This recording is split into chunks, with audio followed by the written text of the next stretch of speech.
زندگی کے اندر غموں کا، تکلیفوں، پریشانیوں اور بیماریوں کا اور خوف کا آ جانا یہ کوئی بڑی بات نہیں ہے. اس میں مومن بندے کو گھبرانا بھی نہیں چاہیے، کیونکہ اللہ پاک کی طرف سے ساری کی ساری ایک آزمائش کی چیز ہے. اللہ پاک نے قرآن کریم کے اندر فرمایا، کیا سمجھ رہے ہو تم اتنا کہنے پہ چھوٹ جاؤ گے کہ تم مسلمان ہو؟ کیا ہم تمہارا امتحان نہیں لیں گے؟ اللہ پاک نے فرمایا ہم تمہارا امتحان لیں گے، صبر میں بھی اور شکر میں بھی. یعنی کہ حالات تمہارے خراب کر کے امتحان لیا جائے گا تمہارے صبر اور رضا کا، اور حالات اچھے کر کے بھی امتحان لیا جائے گا. تو اللہ پاک کی طرف سے ہماری دنیا میں ہر حال ایک امتحان کی چیز ہے. اور دوسری جگہ اللہ پاک نے فرمایا ہم تمہارا امتحان لیں گے، خوف ڈال کر بھی، جو دشمنوں یا مخالف لوگوں کی طرف سے بھی ہو سکتا ہے، اور ویسے بھی اپنا خوف ڈال کے بھی تمہارا امتحان لیا جائے گا. اور مال کی کمی سے، پھلوں کی کمی سے اور رزق کی تنگی سے بھی تمہارا امتحان لیا جائے گا. تو دنیا کے اندر ہر طرح کا حال ایک امتحان کی چیز ہے. کبھی خوشی کا حال، کبھی غم کا حال، کبھی کامیابی، کبھی ناکامی، کبھی بیماری، کبھی شفا، کبھی صحت تندرستی، اور کبھی تنگی، کبھی کچھ کبھی کچھ کبھی کچھ. غرض یہ کہ جتنے طرح کے بھی حالات دنیا کے اندر آ رہے ہیں وہ سارے کے سارے اس میں ہمارے امتحان ہیں. اللہ سب کا ایک، اللہ کا کوئی ایک، ہزاروں میں نہ ملے گا، لاکھوں میں تو دیکھ. ڈھونڈنا پڑے گا کہ اللہ کا کون ہے جو اللہ سے ہر حال میں اللہ ہی کا بن کے رہے. ایک جگہ لکھا ہوا ہے، اللہ پاک نے فرمایا کہ جب میں نے اپنے بندوں کو پیدا کیا تو ان کی زندگی میں کوئی نہیں تھا، وہ صرف مجھ سے ہی محبت کرتے تھے. لیکن جب میں نے دنیا کا معاملہ رکھا، دنیا کو پیدا فرمایا، تو ہر 10,000 میں سے 9,000 دنیا کے چکر میں پھنس گئے اور میری محبت بھول گئے، مجھے چھوڑ گئے. تو بچے کتنے؟ صرف 1,000. وہ جو 1,000 بچے تو ان کے لیے میں نے جنت کا معاملہ رکھا، تو ہر 1,000 میں سے 900 جنت کے چکر میں پھنس گئے اور میری محبت بھول گئے، مجھے چھوڑ گئے. تو بچے کتنے؟ کہ صرف 100. کہ 100 جو وہ لوگ بچے، ان 100 کے اوپر میں نے پریشانی اور مصیبتیں ڈالی، تو ہر 100 میں سے 90 ان پریشانی اور مصیبتوں میں الجھ کے مجھے بھول گئے اور میری محبت چھوڑ گئے اور مجھے بھول گئے. تو بچے کتنے؟ صرف 10. وہ جو 10 بچے، میں نے ان سے پوچھا تم کیا چاہتے ہو؟ تو انہوں نے کہا یا اللہ تو ہمارے اوپر کروڑوں طرح کی مصیبتیں بھیج کے ہمیں بوٹی بوٹی پہ اگر کر دے گا تو تب بھی ہم تجھے نہیں چھوڑیں گے، تب بھی ہم تجھے نہیں بھولیں گے. اللہ نے فرمایا بے شک تم ہی میرے سچے بندے ہو، تم ہی اصل لوگ ہو. اللہ پاک کی طرف سے ہمارے امتحان چلے گا. ایسے تو نہیں ہے کہ میٹھی میٹھی ہوا، کڑوی کڑوی تھو تھو. ہر حالات کے آنے کے بعد ہر بندے کی ترقی ہوتی ہے، جو اس حال میں پاس ہو جائے، اور جو اس حال کے اندر میں فیل ہو جائے اس کی تنزلی ہو جاتی ہے، وہ ڈاؤن ہو جاتا ہے اللہ پاک کی نظر میں. تو بہرحال ہمیں یہ دیکھنا چاہیے جو بھی حال آیا ہے اس حال میں ہمیں اس حال کو بدلنے کی فکر کرنے سے زیادہ کہ وہ حال بدل جائے، اس سے زیادہ ہمیں یہ سوچنا چاہیے اس حال میں ہم ایسا کیا کریں جس کی وجہ سے اللہ کا قرب مل جائے. اللہ مجھ سے اس حال میں مجھ سے کیا چاہ رہا ہے؟ بیماری کا حال آئے، چاہے تندرستی کا حال، نعمتیں مل جائے یا پھر نعمتیں چھن جائے، مال کی فراوانی ہو جائے اور یا پھر تنگی آ جائے اس کی زندگی میں، کوئی خوف آ گیا یا پھر کوئی امن قائم ہوا. ہر طرح کے حال میں بندے کو یہ چیک کرنا چاہیے کہ اللہ مجھ سے اس حال میں کیا چاہ رہا ہے، اور ہمارے نبی پاک جناب محمد مصطفیٰ صلی اللہ علیہ وسلم نے اس حال میں کیا عمل بتایا ہے جس کی وجہ سے میں اس امتحان میں پاس ہو جاؤں اور اللہ کا قرب پا لوں. عزت ملے تو کیا کرنا ہے، ذلت آئے تو کیا کرنا ہے، تنگی آئے تو کیا کرنا ہے، فراخی آئے تو کیا کرنا ہے، شادی کے موقع پہ کیا کرنا ہے. سارے موقعوں کے ہر حال کے عمل بتائے ہمارے پیارے نبی نے. لیکن ہم وہ عمل کرنے کی بجائے اس حال کو بدلنے کی فکر کرتے ہیں. بے شک یہ بات تو صحیح ہے، ہمیں حالات مانگنے تو نہیں ہیں، آزمائش مانگنی تو نہیں ہے، لیکن اگر آ جائے تو آگے تو اور آنے کے بعد ٹھہرے گی بھی نہیں، آنے کے بعد گزر جائے گی. لیکن بس یہ ہوئے گا اگر ہم نے آزمائش کے اور حالات کے آنے پہ وہ کام کر لیے جو ہمارے نبی نے بتائے تو اللہ کے قریب ہو جائیں گے اور ترقی ہو جائے گی اور بہت زیادہ نعمتیں مل جائے گی. لیکن اگر حال کے آنے پر ہم نے وہ کام نہیں کیے جو ہمارے نبی نے بتایا اور اپنے عقل لڑا لا کے اس حال کو ٹھیک کرنا چاہا تو حال تو آگے گزر جائے گے، لیکن اللہ پاک کی نظر میں یہ بندہ ترقی نہیں کر پائے گا اور اس کا لیول بلکہ اللہ پاک کی نظر میں گھٹ جائے گا. اللہ پاک نے بڑے بڑے بندوں کو آزمایا. حضرت علی رضی اللہ عنہ فرماتے ہیں، ان کا قول ہے کہ یہ بندے کی زندگی 2 دن ہے. ایک دن تو تمہارے فیور میں ہے، تمہارے موافقت میں، اس وقت میں تم تکبر نہ کرو، اپنے آپ کو کچھ اچھا نہ سمجھو، اور دوسرا دن تمہارے مخالف ہوگا، وہ حالات تمہارے موافق نہیں ہوں گے بلکہ تمہارے خلاف ہوں گے، جیسے ناگواری والے حالات. تو اس حالات میں آنے پر تم اللہ سے مایوس نہ ہو بلکہ اس پہ ثابت قدم رہو. تو کوئی بندہ تو حالات کے آنے پہ نکھر جاتا ہے اور کوئی حال کے آنے پہ بکھر جاتا ہے. مومن کا معاملہ بھی بڑا عجیب ہے. حالات خراب ہوتے ہیں تو صبر کرتا ہے، حالات اچھے آتے ہیں تو شکر کرتا ہے. تو دونوں ہاتھ میں ہمارے چاندی چاندی ہے، دونوں ہاتھوں میں لڈو لڈو ہے. حال خراب آنے پر بھی اللہ کا قرب پا سکتا ہے، حال اچھے ہونے پہ بھی اللہ کا قرب پا سکتا ہے. اور دونوں حالتوں میں آخرت کی نعمتیں تو بعد میں ملے گی، پہلے دنیا میں اس کی ترقی ہوئے گی. اللہ پاک دنیا میں اسے بہترین دولت عطا فرمائے گا، بہترین والی نعمتیں. لیکن ایک پوائنٹ اور، حال کے آنے پہ چیک یہ کرنا پڑے گا یہ حال کہیں اللہ پاک نے ناراض ہو کے تو نہیں بھیجا، کہ اللہ ناراض تو نہیں ہو گیا، کچھ ایسا کام مجھ سے تو نہیں ہو گیا جس کی وجہ سے اللہ پاک نے میرے کو اوپر حال بھیج دیا ہو. اب پتہ کیسے چلے گا یہ حال جو آیا ہے اللہ پاک کی طرف سے پکڑ ہے یا آزمائش ہے؟ اگر حال کے آنے پہ اللہ سے دور ہو گیا اور عمل اس سے چھوٹ گئے تو اللہ پاک کی طرف سے اس کے حالات میں اس کی پکڑ آئی ہے. اور حال کے آنے پہ اگر اس کے اعمال میں ترقی ہوئی، اللہ کا قرب نصیب ہوا، تو یہ حال نہیں تھا، اس کی حالات کے اندر پکڑ نہیں تھی، بلکہ حال کے اندر اس کی آزمائش تھی. طائف کے اندر جب ہمارے نبی کے اوپر پتھر پڑے تو آپ نے فوراً اللہ کی رضا چیک کری، دعا کے اندر یہ الفاظ کہے جس کا مفہوم ہے یا اللہ اگر تو راضی ہے تو کوئی پرواہ نہیں ہے، اور اگر تو ناراض ہو گیا ہے تو تیری ناراضگی کا دور کرنا بہت ہی زیادہ ضروری ہے جب تک کہ تو راضی نہ ہو جائے.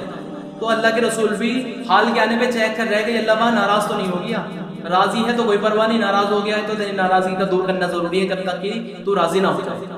تو اللہ پاک نے بڑے بڑے بندوں کو آزمایا. ایوب علیہ السلام کی زندگی اٹھا کے دیکھو، حضرت ایوب علیہ السلام 18 سال تک کیسی حالت خراب ہو رہی، اتنی خوفناک بیماری کہ شاید ہی کسی کو آج تک ہوئی ہو. حالت خراب ہو گئی بیماری میں، باغ بھی اجڑ گیا، بچے بھی مر گئے، لوگوں نے گھروں سے نکال دیا، کوڑی پہ پھینکوا دیا، لیکن 18 سال تک اعمالوں پر جمے رہے، حکموں پر جمے رہے اور اللہ کا قرب پاتے رہے. تو اللہ پاک نے ان کی اس آزمائش کو لینے کے بعد ان کی نعمتیں دگنی کر دی. اور ان یہ دیکھنے میں تو ڈینجرس بیماری تھی، خوفناک حال تھا، لیکن اللہ پاک تو خالق لذت کائنات ہے، شکل ظاہر میں کوئی اور سی ہو، لذت اللہ پاک اسی میں دے دے. مصیبت بھی نعمت بن جاتی ہے اگر رخ اللہ کی طرف ہو. حضرت ایوب علیہ السلام کا بھی رخ اللہ کی طرف تھا، اس میں کوئی شکوہ شکایت نہیں کری اور اعمال پر جم کے دکھایا. تو اللہ پاک نے اس بیماری میں بھی ایسے لذت دے دی، ایسے لذت دے دی کہ صحت میں بھی وہ لذت نہیں تھی. یوں کہا کہ بیماری سے بہتر تو کوئی دن گزرے نہیں. تو کیا بات کر رہے ہو؟ یوں کہا روزانہ اللہ پاک کی طرف سے آواز آتی تھی ایوب تیرا کیا حال ہے، اس میں ایسے لذت ملتی تھی، وہ لذت ابھی اترنے میں نہیں آتی تھی، اللہ پاک کی طرف سے پھر آواز آ جاتی تھی ایوب تیرا کیا حال ہے. تو وہ لذت ملنی اب بند ہو گئی جو بیماری کی حالت میں ملتی تھی. تو اللہ ہی ہے. کوئی بندہ جو ہے حال کے آنے پہ اگر رخ اللہ کی طرف پھر جائے تو اس حال میں بھی سے لذت ملتی ہے. حضرت ابراہیم علیہ السلام کے اوپر کتنا خوفناک حال آیا، سرکار ان کے خلاف ہو گئی، عوام ان کے خلاف ہو گئی، ان کے اوپر ان کا راشن پانی بند کر دیا گیا، شہر سے نکال دیا، آگ میں ڈلوایا.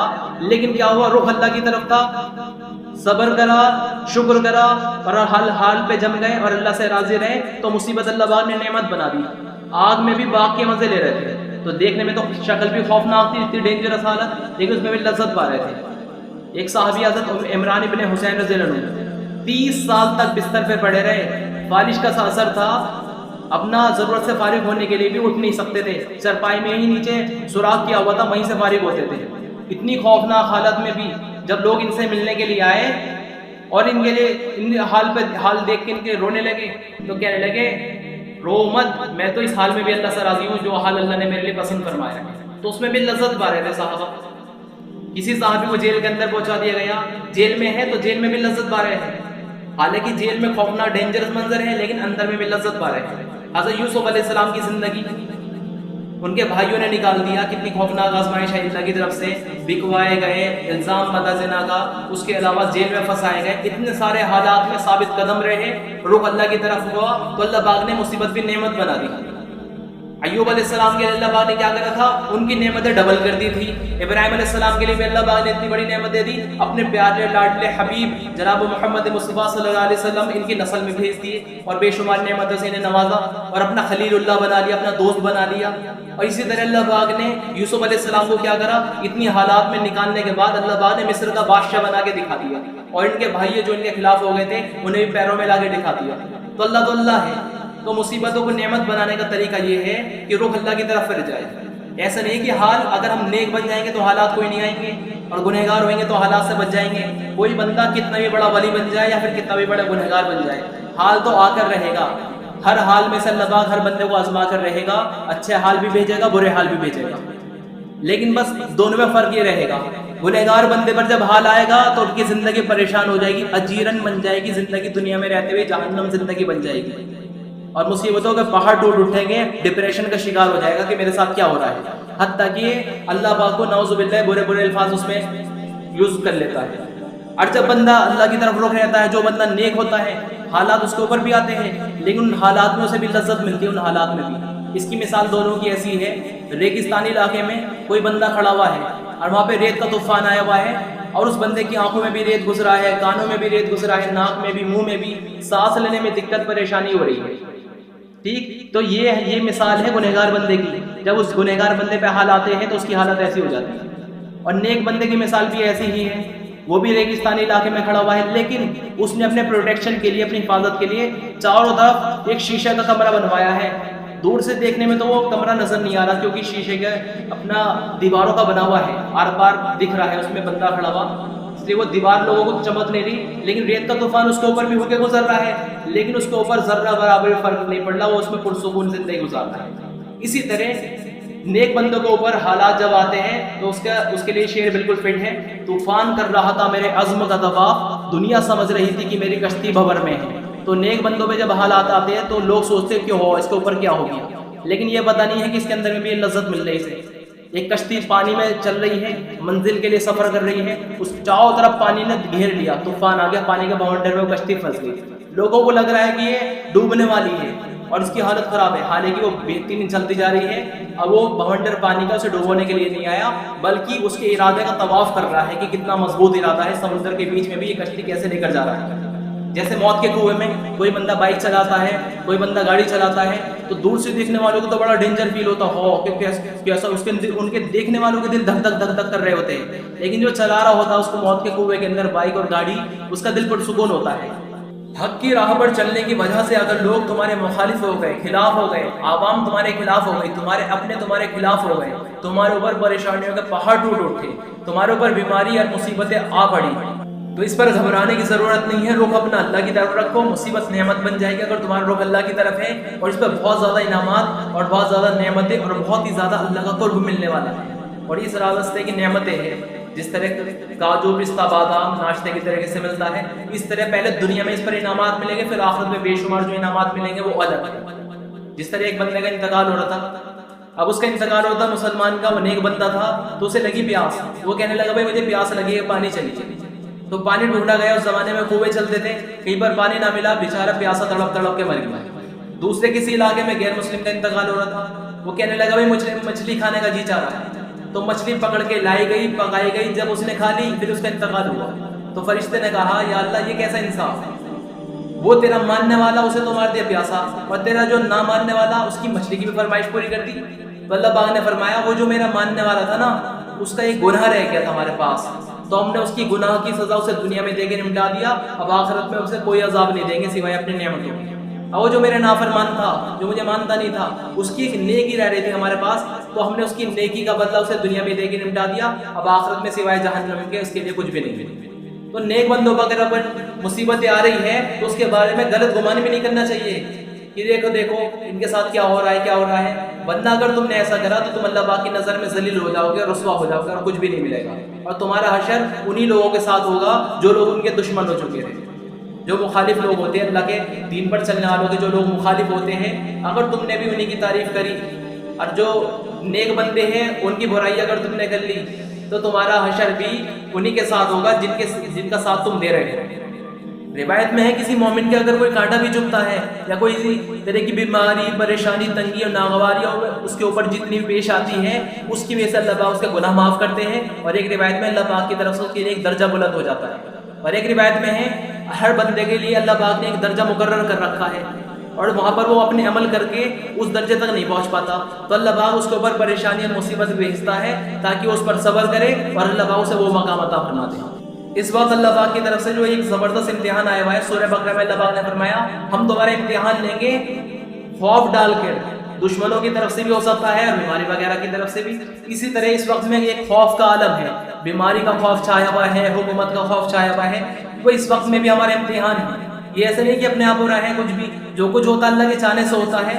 تو اس وقت میں ایک خوف کا عالم ہے، اس وقت میں بھی ہماری آزمائش ہو رہی ہے. کتنے سارے لوگ بیماری کے اندر پازیٹیو نکل رہے ہیں تو اس میں بھی امتحان ہے، اس کا تو امتحان ہے جو نکل رہا ہے، ساتھ میں عوام کا بھی امتحان ہے جس تک اس کی خبر پہنچ رہی ہے. لوگ اسے برا بھلا تو نہیں کہہ رہے، حالانکہ صحابہ کے اوپر بھی بیماری آئی، ان کے اوپر بھی حال آئے، تو اس کی وجہ سے یہ تو نہیں ہے کہ وہ اللہ پاک کی نظر میں ذلیل بندے تھے، نعوذ باللہ۔ تو اگر ہم بھی اگر کچھ کہیں گے انہیں تو ایسا نہ ہو کہ اللہ پاک ہماری پکڑ کر لے، کیونکہ علماء صاحب فرماتے ہیں وبا کے اندر کوئی اگر مبتلا ہو گیا، اس میں اس کی وفات ہو گئی تو اسے اللہ پاک شہید کا درجہ دیں گے، تو اسے تو اتنا اونچا مقام ملنے والا ہے، اور ہم اسے کچھ کہیں۔ اور کچھ لوگ بلیم کر رہے ہیں لوگوں کو کہ فلاں جماعت کی وجہ سے یہ ہو گیا، اب تبلیغ والوں نے کر دیا، یا پھر علماء نے کر دیا، یہ کر دیا، وہ کر دیا، تو یہ بھی بالکل ایمان کے خلاف بات ہے۔ جو کرتا ہے اللہ کرتا ہے، تم یہ کفری اور شرکیہ جملہ بول رہے ہو کہ انہوں نے کر دیا، انہوں نے کر دیا، تو پھر ایمان ہی کہاں چلا گیا؟ فإن اللہ، اللہ کہاں چلا گیا؟ کرنے والی ذات اللہ کی ہے، تم کہہ رہے ہو اس سے ہو گیا، اس سے ہو گیا۔ روایت کے اندر ہے کہ چھوت چھات نہیں ہے، کہ چھونے سے کوئی روگ نہیں لگتا۔ دوسری روایت میں لکھا ہوا ہے مرض جو ہے بیماروں سے نہیں پھیلتا، اور ہم کہہ رہے ہیں اس سے ہو گیا، اس سے ہو گیا۔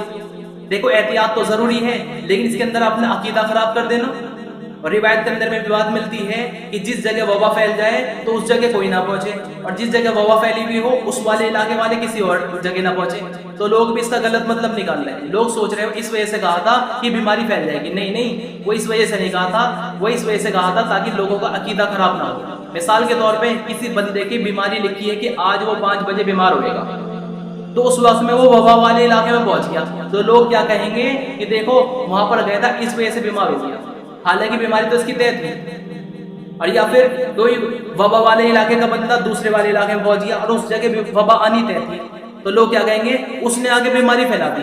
تو یہاں پر ایمان کا امتحان ہوتا لوگوں کا، لوگوں کے عقیدے خراب ہو جاتے ہیں، تو اللہ کے رسول نے اس وجہ سے احتیاط کی وجہ سے منع کرا تھا کہ اس علاقے میں نہ جایا جائے۔ ورنہ ایک نے آ کے کہا یا رسول اللہ میرے اونٹوں کے اندر خارش پھیل گئی، تو ہمارے نبی نے پوچھا کیسے پھیل گئی؟ کہ جی ایک اونٹ کو ہوئی تھی، اس سے سارے اونٹوں میں پھیل گئی۔ تو ہمارے نبی نے پوچھا یہ بتاؤ اس پہلے اونٹ کو کہاں سے ہوئی تھی؟ پھر جہاں سے اس پہلے اونٹ کو ہوئی ہے وہیں سے سارے اونٹوں کو ہوئی ہے، ایسے نہیں کہ ایک اونٹ کو تو اپنے آپ ہو گئی اور سارے اونٹوں کو اس سے پھیل گئی۔ ہمارے نبی نے ایک کوڑی کے مرض کا ہاتھ پکڑا، اپنی پلیٹ میں رکھ کر فرمایا کہ میرے ساتھ کھاؤ۔ ہم روگوں کو لگنے کو نہیں مانتے کہ بیماری کسی مریض سے لگتی ہے۔ اور عبداللہ ابن عمر رضی اللہ عنہ دوسرے صحابی ہیں، ایک مریض کا ہاتھ پکڑ کے، بلکہ کیا کرا انہوں نے، ایک کوڑی کے مرض کے ساتھ بیٹھے وہ اسی کے پلیٹ میں کھانا کھایا، اور کوڑی بھی ایسا تھا اس کے ہاتھ میں سے خون نکل رہا تھا۔ لوگ کہنے لگے اس کے ساتھ مت کھاؤ ورنہ آپ کو کوڑ ہو جائے گا۔ یوں کہا اللہ کا حکم کوڑ ہونے کا اس کے لیے ہوا ہے، میرے لیے نہیں، اور اس کے کھانے سے نہیں ہوتا، اللہ کے جانے سے ہوتا ہے، اس لیے ڈرنے کی ضرورت نہیں ہے۔ اسی کے ساتھ بیٹھ کے کھایا۔ تو ہم دیکھیں ہمارا امتحان چل رہا ہے اس وقت میں، میرے لیے بھی اللہ پاک کی طرف سے ایک آزمائش آئی، کوارنٹائن پہ جانے کا مجھے بھی موقع ملا، 14 دن تک میرا وہاں پر رہنا ہوا۔ اب اس میں بھی لوگوں کا بھی امتحان ہوا، میرا بھی امتحان ہوا۔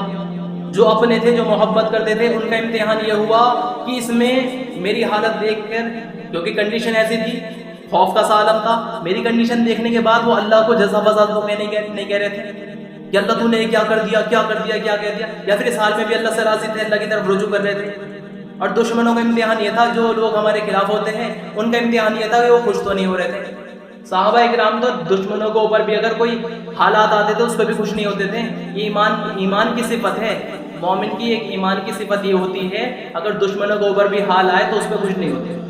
لیکن ہم یہ دیکھیں کہ کوئی بندہ اگر ہمارا اپنے قریبی میں یا پھر محلے میں کوئی اس حالت میں مبتلا ہوا، اس آزمائش میں آیا، تو اس پر ہم خوشی کا اظہار کر رہے ہیں یا اس کے لیے دعا کر رہے ہیں؟ تو جو لوگ پریشان ہوئے میری حالت سن کے، تو ان کے لیے بھی خوشخبری ہے، اللہ پاک انہیں بہت زیادہ نعمتیں دینے والا ہے، کیونکہ اللہ پاک کی طرف سے غم تکلیف جو ملتی ہے ان بندوں کے درجہ بھی بلند کرتے ہیں اللہ پاک، اور ان بندوں کے گناہ بھی معاف ہوتے ہیں۔ اور اللہ پاک نے بہترین صبر کرایا، اللہ کا بہت بڑا فضل رہا، ذرہ برابر جسے بولتے ہیں، نہ کوئی ٹارچر ہوا، نہ کوئی تکلیف آئی، نہ ہی کوئی تنگی آئی، کیونکہ رب ہمارا اللہ ہے، وہ ہم سے محبت کرتا ہے، ہمیں بے شمار نعمتوں سے نوازتا ہے۔ ہم کسی بھی حال میں ہو، کہیں پر بھی ہو، اللہ پاک ہمیں نعمتیں بخشنے سے نہیں روکتا۔ اللہ پاک نے بہترین نعمتیں کھلوائی، وہاں پر بھی بہترین کھانے، اور ہمارے 2-3 روزے وہاں پر سحری کرنے کا موقع ملا، بہترین نعمتیں وہاں پر ملی، تو اس میں بھی کوئی اللہ پاک کی طرف سے کوئی تنگی نہیں آئی، کوئی حال نہیں آیا، اور سارے ڈیز بھی ماشاءاللہ اللہ کے فضل سے سارے نگیٹو آئے، اس میں بھی کوئی خوف کا عالم نہیں رہا۔ اللہ پاک نے اتنی ساری نعمتیں سے نوازا، دنیاوی نعمتوں سے بھی، اور جو اللہ پاک نے اپنا قرب سے نوازا وہ تو لفظوں میں بیان ہی نہیں کر سکتا اللہ پاک نے کیا کیا دے دیا، اور خواب میں اللہ پاک نے کس کس کی زیارت کرائی، اور کون کون اللہ پاک نے دکھایا، اور کیا کیا نعمتوں سے نوازا، اور کتنے زبردست اللہ پاک نے اعمال کرائے، اور کیا کیا دیا، وہ لفظوں میں بیان بھی نہیں کر سکتا۔ تو اس لیے ڈرنے کی ضرورت نہیں ہے، کوئی اگر ایسی آزمائش میں مبتلا ہوئے وہ رجوع اللہ کی طرف کرے اور شکوہ شکایت نہ کرے اور کسی کو برا بھلا نہ کہے، تو اس سے کیا ہوگا، وہ اس آزمائش میں پاس ہو کے اللہ کا قرب پا لے گا، اور اللہ پاک اس کی نعمتیں پہلے سے زیادہ کر دے گا۔ اللہ کا قرب تو ملے ہی، ساتھ ساتھ میں ایک چیز اور ملی، اللہ پاک نے آخرت کی یاد تازہ کر دی۔ ایک دم سے ملک الموت کی طرح وہ لوگ آئے اور ایک دم سے جانا پڑ گیا، نہ موبائل پاس میں نہ کچھ کوئی اپنا ساتھ میں، سب کچھ چھوڑ کے ایک دم سے جانا پڑا، بالکل ایسے جیسے موت آئی تھی۔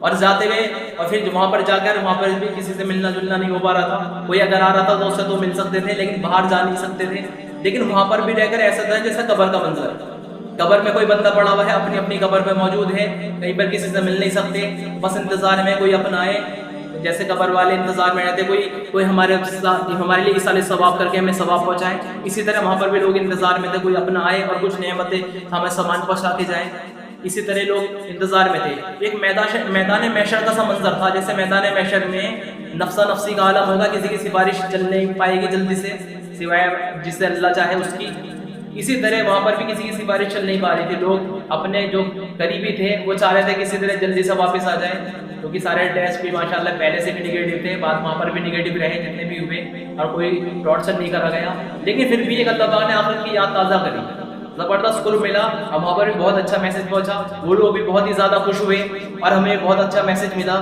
کہ کیسے اللہ پاک کی طرف رجوع کرنا چاہیے اور اس وقت میں کیسے اللہ پاک کی، اور اللہ پاک نے اتنا کچھ نعمتیں دکھائی اور اتنی بڑی بڑی کراماتیں دکھائی اور اتنی سارا اللہ پاک نے مددیں دکھائی کہ سوچ بھی نہیں سکتا کوئی۔ تو ماشاءاللہ بہت زبردست سفر رہا، سب سے دعا کی درخواست، اور سب نے جن لوگوں نے دعائیں کری، جنہوں نے محبت کا اظہار کرے، ان کے لیے بھی جو ہے جزائے خیر عطا فرمائے اللہ پاک ان سب لوگوں کو، اور بہت زیادہ ترقی عطا فرمائے اور انہیں ہر تنگی سے نجات بھی عطا فرمائے۔ اور جو لوگ خوش ہوئے، جنہوں نے غیبت کری اور الزامات باندھے اور بہت زیادہ بہتان لگائے، ان کے لیے بھی ان کو بھی اللہ پاک جزائے خیر عطا فرمائے کہ ان لوگوں نے اپنی نیکی ہم تک پہنچائی، وہ نیکی ایسے پہنچائی جو بندہ جس کی غیبت کرتا ہے، الزام جس کے اوپر باندھتا ہے، اس کی ساری نیکی اسی بندے کو دے دی جاتی ہے جس کے اوپر وہ الزام باندھتا ہے، اس کی غیبت کر رہا ہے، تو اسے بھی اللہ پاک جزائے خیر دے۔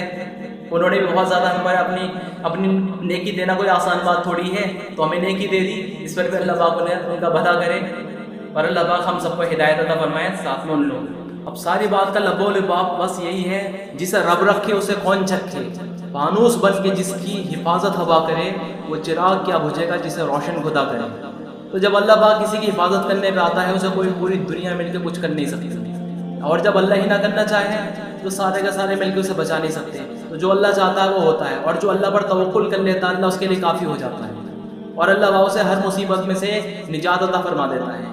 تو کبھی بھی پریشان نہیں ہونا چاہیے، اللہ پر بھروسہ رکھنا چاہیے، اللہ ماؤں سے زیادہ پیار کرتا ہے، باپ سے زیادہ شفقت کرتا ہے، اللہ کی محبت کی کوئی حد نہیں ہے، اللہ پاک کی طاقت کی بھی کوئی حد نہیں ہے، اللہ جو چاہتا ہے وہ ہوتا ہے۔ اللہ تو اللہ ہے، ذلت کے نقشوں میں عزت دے کر دکھا دے، مصیبت کے نقشے میں راحت دے کر دکھلا دے، موت کے نقشے میں زندگی دے کر دکھلا دے، بیماری کے نقشے میں چین و سکون دے کر دکھلا دے، تو اللہ کا دامن کبھی نہیں چھوڑنا ہے ہمیں، تو پھر اللہ پاک ہماری بھی مدد ایسے کرے گا جہاں سے گمان بھی نہیں کرے گا۔ کچھ اہل ستم کچھ اہل حشم میں کھانا گرانے آئے تھے، دہلیز کو چوم کر چھوڑ گئے، دیکھا کہ یہ پتھر بھاری ہے، زخموں سے بدن گلزار سہی، تم اپنے شکستہ تیر گنو، خود اہل سرکش کہہ دیں گے یہ بازی کس نے ہاری ہے۔